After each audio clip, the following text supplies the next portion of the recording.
Good morning, good afternoon, good evening, wherever you are in the world. My name is Ingram Jones, and with me, I have a very special guest. I have Bobby Gunn. Bobby, how are you? I'm doing real good, my friend. Thank you so much for having me on. Thank you for accepting the interview. Thank you. So, first and foremost, Tyson Fury, heavyweight champion of the world. Your thoughts? My thoughts is that I've always known that he could do it. He's a nice boy. He's a good friend of mine. You have to understand the upbringing and the mentality set in that boy's mind. He believed in himself. And I've always said this before. There's different breeds of dogs, but they all have the same DNA. There's Chihuahuas, Poodles, and then there's Pit Bulldogs. Tyson Fury is like a Pit Bulldog. We're a tough breed of people, the Gypsy Travelers. And we overcome a lot of things in life. And what he done today, last night I should say, he opened the doors to the world. I wonder how all the haters and naysayers think now. I mean, you're definitely very vocal on Twitter, on social media. What before the fight with Klitschko and Fury? What did you see that was going on, in your opinion? I seen very hateful, racist remarks. Call us, pikey bastards and stuff like this, and that's not right. You have to understand something. Could you imagine if Donkey Wilder was fighting for the world title, and people was calling him the evil N-word, and you think about how the country would be in an uproar. Now that's the same thing, pal. You can't wipe a race out because there's some bad apples. You know what I mean? Not all of our people are all bad. It's sad to say we get tarred and feathered in the same brush, and it's not right.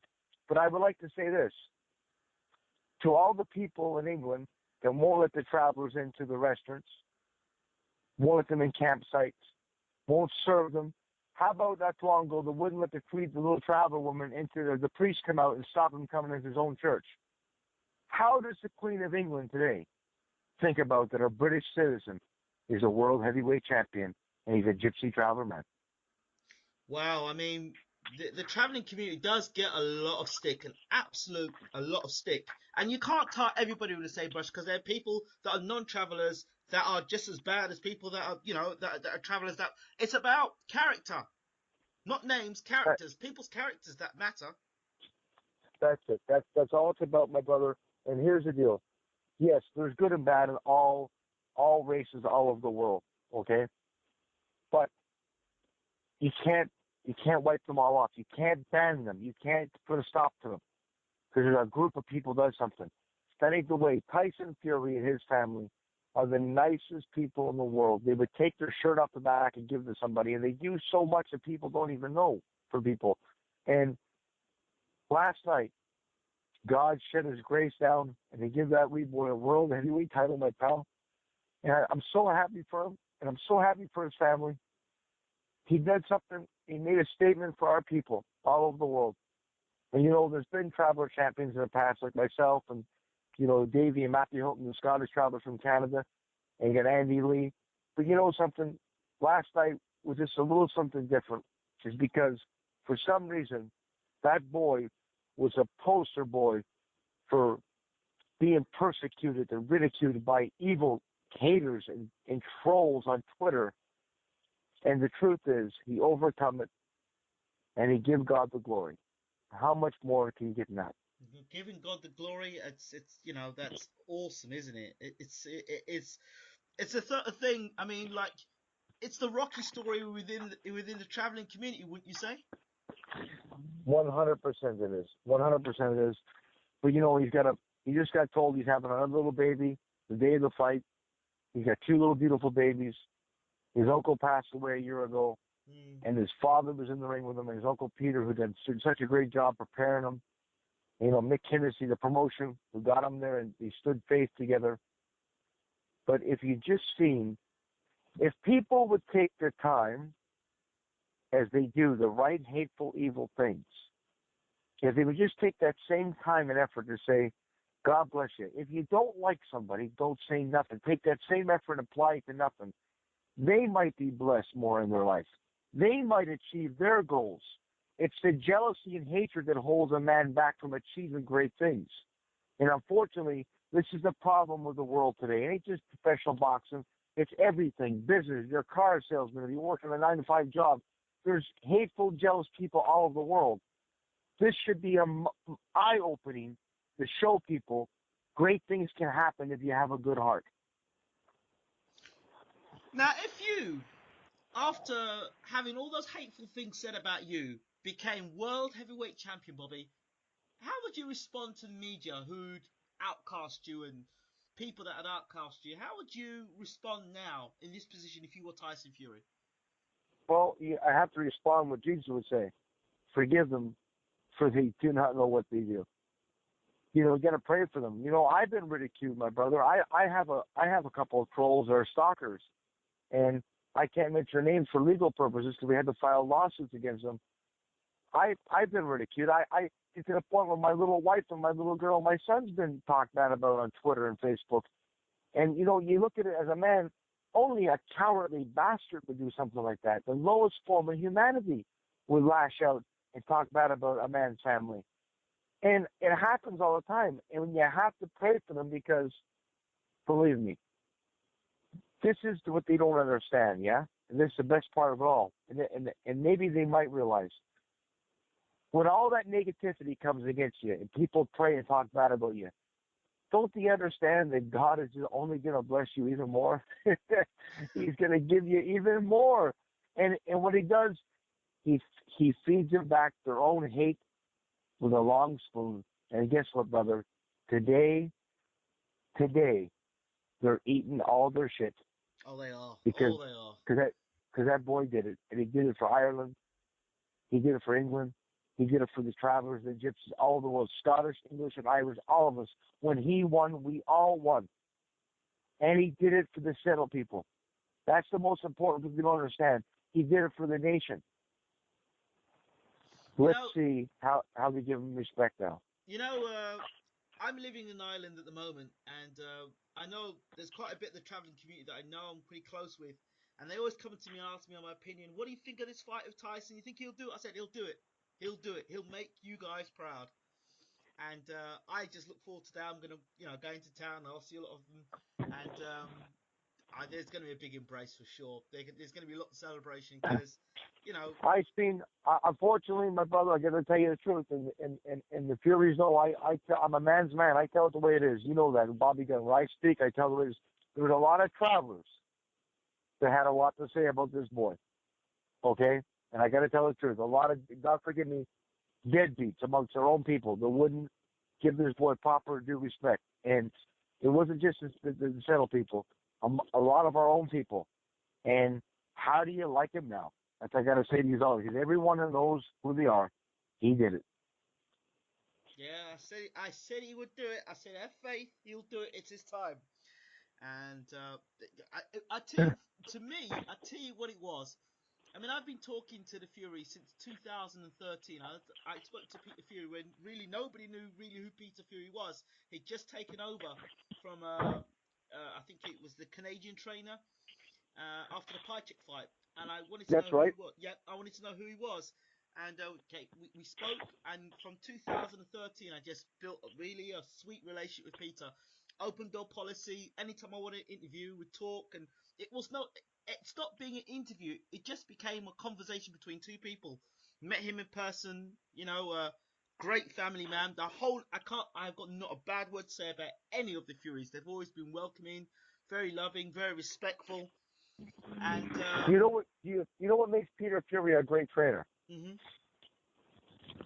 Is that, again, years ago, before I get there about him, I used to train with Eddie Futch when I was a young boy, and he was very good to me. I trained with him in Las Vegas for just about a year, and I said to him one time, "You're a great trainer." He went, "No, son, I'm a teacher.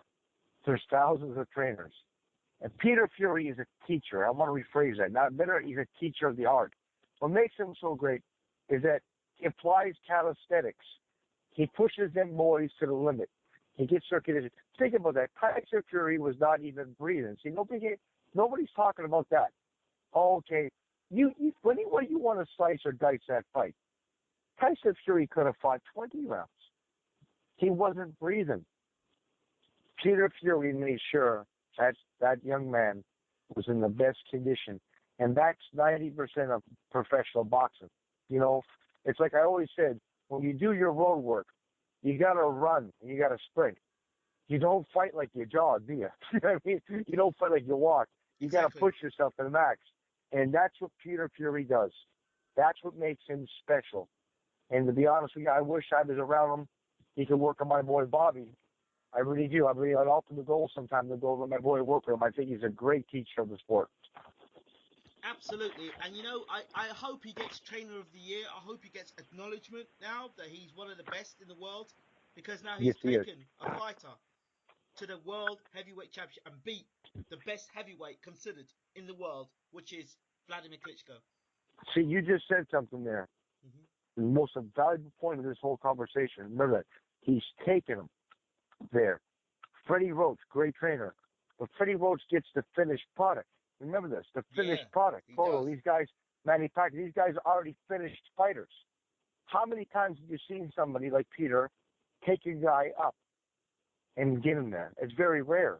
That's what makes a good trainer. That's what separates him from a lot of them. In my opinion, he's a total class act. I love Peter. He's a friend of mine, and let me tell you something. His boy Huey Fury will be world heavyweight champion too. You could bet your life on that. I'm telling you today on the video. I believe that. I said that. I said this guy, Huey Fury, he might end up being better than Tyson because he will learn everything Tyson's done. And my brother, it has only begun. Exactly. It has only begun. I'm telling you, the fear of the Furies has only begun, man. It ain't done. And then I'm telling you, then you got young Huey Fury, Tyson's brother, who reminds you a lot like a Joe Frazier type fighter. I'm telling you, man, they're shaking up the world. They are. One of the things that I've noticed straight away, straight after the Vladimir Klitschko fight, they're jumping on the bandwagon. Oh, well, you know, Joshua's ready for Tyson. Joshua will beat Tyson Fury. What are your thoughts about that? Well, here's my thoughts about that, right? In America, there's a terminology. Everybody likes to bet on the Super Bowl Monday morning. Okay. Yeah, all those other guys, they're probably, the Joshua kid's a nice kid. I spoke to him a few times, and he's a nice kid. But here's the deal. Could've, would've, and should've don't pay the bills. The bottom line is this boy's a world champion today. He's a millionaire today. Okay? I'm going to say it one more time. He's a millionaire, and he's going to become a multi-millionaire. Hard work, dedication. It doesn't matter what he does from now on. The point is that he's a world champion today, and once you're a champ, you're always a champ. He's in the history books for life with the all-time greats, with Jack Dempsey, Gene Tunney, Rocky Marciano, Ali, Frazier. He's in the legacy books in history as the heavyweight champion of the world. I tell you, yesterday or last night, it was so great. Lennox Lewis was commentating, and he was right there. And Lennox was saying, oh, you know, Fury's going to get beat, Fury this, Fury that. And he was right there, and he had to watch Tyson have those belts. I remember Lennox Lewis from the amateurs. I grew up in Canada, and I remember him. You know, you got to understand something. A lot of these guys, my pal, are very condescending assholes, and they think they're royalty. And there's no man born of a mother that's royalty. We all put our pants on every morning, and unfortunately, a lot of these fools, the fames go to their head.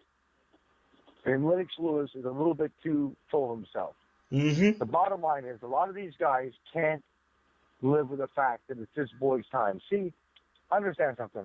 I was a former cruiserweight champion, you know that, and I'm a bare knuckle champion right now, but still, it's not my time. It's this boy's time. You understand? Whatever Yes. I do, I don't care. You understand? It's this boy. I want this boy more than I have it myself. I want him to have it. It's young Huey Fury's time coming up. It's my boy Bobby Jr.'s time. This is what a lot of these old fighters can't put in their head, like Lennox Lewis. It's their time. Guess what, Lennox? Your time is gone. Live with it. Move on. There's a new era, a new champion. And the truth is, I'm going to get a lot of mud thrown in my face this one. He beat a super champion, Klitschko. Don't think he didn't. Okay? Don't think, oh, he wasn't right that night. Listen, critics are always going to say shit. I say this. You could walk on water and the critics will say, oh, it's because he can't swim. They're always going to have something to say. You can't top what he did. He did it in fashion, and he didn't have a mark on his face, and he sung a song afterwards. What kind of man can you get better than that? It was brilliant. I tell you, it made me feel so good when Fury told Lennox, "Here, hold that." He gave him the bottle of water to hold, and he started singing, and I felt so good. I said, "Hold that, really hold that." You know, you feel, respectful. The fact that you've been world heavyweight champion, that's one thing. But then not to see another man rise, not to give him that credit, because he believed that he could become heavyweight champion of the world, and he believed he could beat him. He believed he could beat anybody, and that's the sort of mentality you have to become a champion. Thank you, my brother. You have to see, my brother. Here's the deal, okay? Throughout my life of fighting, there's a lot of fools out there, jealousy and hatred, and for me, like, I won the legitimate bare knuckle title, you know that. And, yes. and there's a lot of fools out there to make up Mickey Mouse titles and claim the bare knuckle champions. But here's what I say: come and fight me. Don't pretend I don't exist. Jealousy and hatred will cause a man to do many, many things. And what you're gonna fight over Tyson, every deadbeat out there is gonna jump on the bandwagon. They're gonna have something to say. Okay? The bottom line is he doesn't have to answer to nobody. He'll fight Klitschko in the rematch because Klitschko's a businessman. He'll have that rematch clause. Mark my words, he'll have a rematch clause. I guarantee it. And he'll make millions. And he'll go on and do good. And the bottom line is, also, I want to give props to Mick Hennessy, promotion. Yes, absolutely. And Adam Harris, a top man who works for the company. Them guys done a beautiful job with Tyson. They've done a brilliant job. And credit to Tyson Fury again for sticking to Mick Hennessy when he could have jumped and gone to any other promoter in the world. He stuck with Mick Hennessy, yes. Which is character, again, about the family. Respect, see, loyalty. Yes. It's something that goes a long way. It does. I heard expression, if you want loyalty in boxing, get a dog. I can't believe somebody said that, but, you know. you know something? Here's the story today. Watch the aftermath. Watch the effects. Watch on how the hatred will come. They can't accept this boy winning the title. They can't. And now I've seen comments today. Oh, he'll never defend the title. He'll never defend it. He'll lose it.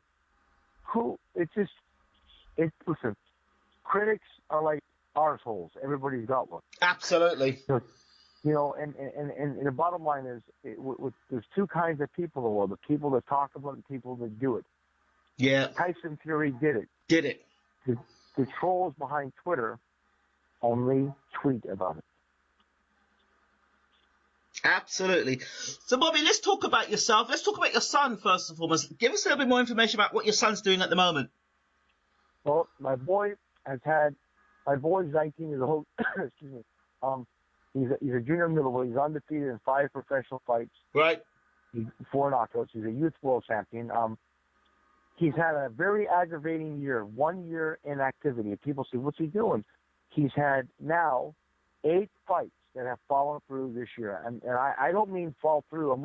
I mean fall through 2-day notice. Or how about at the weigh-in? Very disheartening.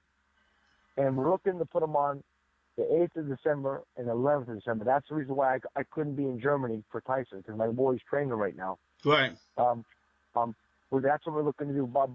My boy is one of the hottest prospects in the country. I'm not going to say he's my boy. He's born, raised into this. And if Bobby does it right, in a couple, 3-4 years in a row, Bobby can be a world middleweight champion at super middleweight. That's what he'll probably end up at. Is there any possibility? I know you talked about Peter Fury being a top teacher. Would you consider your son training with Peter long term?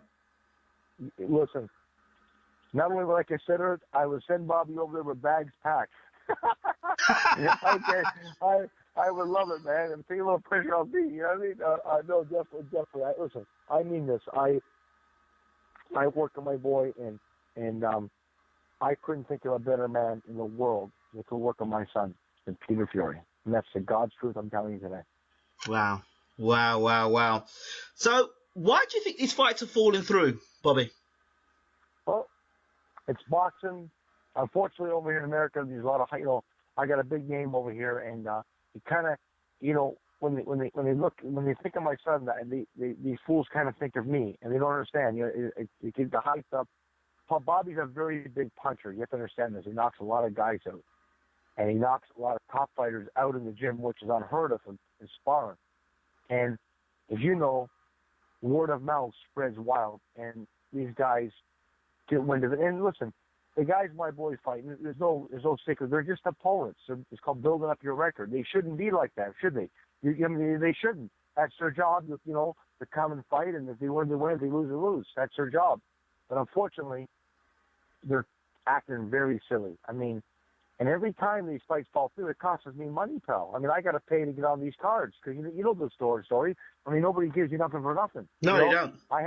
I got to put money out, and we buy a slot on a card. I'm out that money. The opponent don't show up. So I mean, it's cost me tremendously. So what about a possibility maybe him signing Al Haymon? Would you do something like that? Well, they've all offered contracts. Every one of these top promoters over here, Golden Boy Promotions, Al Haymon, they've all offered it last year. But I will not let none of those guys near my son. Right. I will not. I'll do it my way. I'll build my boy. When my boy's run 20-0, he'll challenge for the world title, and he'll be with Tyson then. He'll win the world title. I know he's been a lead boy. Again, I said this earlier, again, there's different dogs, right? I told you, all dogs have the same DNA. There's different breeds. Right. My boy is a pit bull bred, even a baby, a natural babyface assassin. And I mean, I'm not just saying it to you, his boy can fight. And I wouldn't put him in a spotlight in the world. If he couldn't, I'd tell him to back it off, do something else. He's a better fighter than I ever dreamed about being. And I'm telling you the truth. I saw a video. I mean, I'm not too big on the big BKB yet. I'm still trying to understand a bit more about it, which is bare knuckle boxing, correct? Yes. I'll explain to you what we're doing and give you an idea. Okay. Yes, I did. I fought in the underground circuit for 11 years in America. Right. And I fought everybody they put in front of me. In my life, I only fought maybe 2 travelers. And but I fought everybody. Every race actually you can. In America, they got a big thing. It's called the underground circuit. It's kind of like the movie Hard Times. Remember Charles Bronson? Anyway, right. Yeah. In 2011, I fought the first sanctioned legitimate bare knuckle heavyweight championship fight. God rest his soul, Burt Randolph Sugar called me up on the phone. He said, because it's sanctioned and you're fighting a real fighter, John L. Sullivan had this title last. It's a linear bare knuckle title. You're fighting for the vacant title. Wow. You're kidding me. He said, no, you're going to get a lot of shit, he says, because of this. I said, you think so? He said, yes, you are. Boy, was he right, my brother. The boxing world went crazy on me, and I was tortured with attorney generals coming against me. But it was on the Indian Boxing Commission, the Native American land. They sanctioned the fight on their land. It was also sanctioned by the regular Boxing Commission. So, thank God, Scott Burt, who is the historian of the Bare Knuckle Boxing Hall of Fame in Belfast, New York, and he recognized me as the world bare knuckle champion, and they had a great ceremony for me. And to be honest with you, this year they inducted me into the Bare Knuckle Boxing Hall of Fame. I'm the first living bare knuckle fighter ever to be a Hall of Famer. Wow. And what we're doing this, my brother, we're not trying to put this on the street and rivals. This is a legitimate sport where you bring your family to it, an environment, and we've done it once or twice, and we're going to do it again. And the ultimate goal where I'm fighting, and the only fight I want, is a fight with Kimbo Slice, who we are in negotiations right now. for the sport of bare knuckle boxing, that would be a bare knuckle Superfight because he's got a great name. You have to understand. Everybody knows Kimbo Slice. You know what I mean? And Right. it would draw huge pay-per-view numbers, and that's where it's going. But understand, what you say bare knuckle boxing, I don't mean traveler feuds. I don't mean back roads and gravel roads. And, none of that shit we're doing. We're not interested in that. This is a legitimate, sanctioned, officials, doctors, ring doctors, proper, competitive, organized event. And the truth is, my brother, in the history of bare knuckle boxing, throughout years, nobody's ever died. Only in boxing and MMA people die. And people think it's more dangerous. It's not, my brother. You don't want to punch as hard. You understand? You pick your shots more. You go to the body more. You might get more cuts. Wear gloves on and hand wraps. You feel like your hands are cement. You punch holes through the wall. That's where the damage is done. Because I did both of it. You understand? Yep. And I'm telling you, it's a clean, safe sport if it's done right. But again, I don't mean bum fights and bars or barns. I mean real, legitimate environment. I'm glad you've made it quite clear about this because I've seen one or two fights on YouTube of people fighting on the streets, just not too down the road from myself in Ireland, on the streets, bare knuckle fighting in car parks. How do those guys who do bare knuckle fighting in the streets, how would they fare in an actual BKB competition? They would fare great. And here's something, too, I would like to address to the world. Yes. I believe that my organization, in doing it the proper way, could put a stop to a lot of dangerous feuds amongst the traveler community. I mean, you remember, it wasn't too long ago, somebody was stabbed. Remember this in Ireland? A boy was stabbed Yes. in a bare-knuckle fight. Now, think about that. And also, bare-knuckle boxing means bare fist fighting. Go to the definition in the encyclopedia. It says, bare-knuckle boxing, no gloves or hand wraps. That's what we use, bare-knuckle. These boys fighting with hand wraps, that's dangerous because, let's be honest, we don't know if their hand wraps have done something to them. There's no professional doctors to observe them, like a professional boxer, see who's wrapping their hands. So those fights are dangerous. So I would say to Ireland and to the politicians and the people and understand that I could put a stop to a lot of the violence in our organization. If they want to settle a feud, do it in a proper, controlled, safe environment, my brother. Would you bring this BK? I mean, I don't know that much of a BKB outside what you're doing here. I mean, what about in Ireland? Would you bring it to Ireland? Yes, we would bring it to Ireland with flying colors, and we have rules, we have a ratings, we have everything like it's a professional business. We have BKF, bare knuckle fighting, and it. Again, because I'm a gypsy traveler, you know that my grandmother was from Ireland, and my father's a Scottish traveler, my mother's Irish, so it's the biggest mix-up you ever seen, right? Right. So, nice mix. But what I'm saying, I got a lot of cousins back home in Ireland, and family and friends, and yes, we could bring it back home, and if they would work with us, we could put a stop to a lot of evil feuds. There's a lot of feuds. Street fights, I call them, happen back home that is not safe for the individuals and to the bystanders around. Why not come to a professional organization and settle these feuds in a proper octagon ring with the proper officials? You understand, brother? Because yes. We will observe these fighters fighting. If one looks like he's really hurt, they're going to be stopped. They're going to stop. So, I mean, they have to understand we can put a stop to it.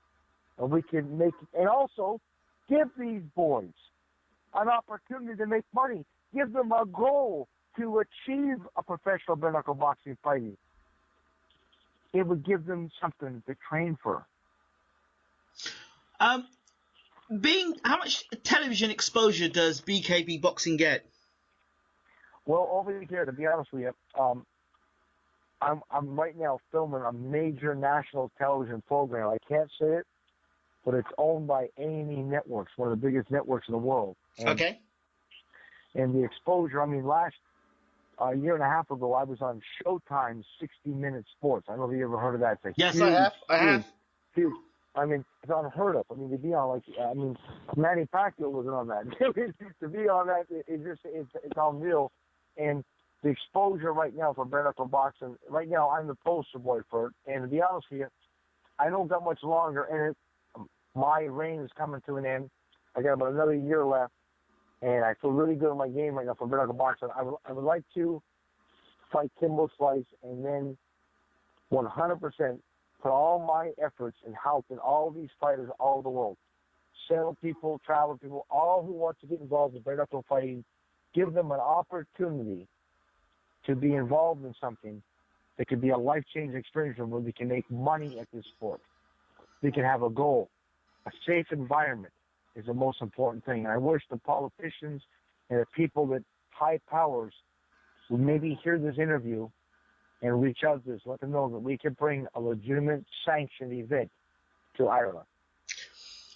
One thing that I'm just in my own mind, I'm thinking to myself, would it be good or promotional wise for you to call out certain people, and it's via the YouTube community that, you know, these are well-known traveling fighters, to call them out and invite them to BKB to fight?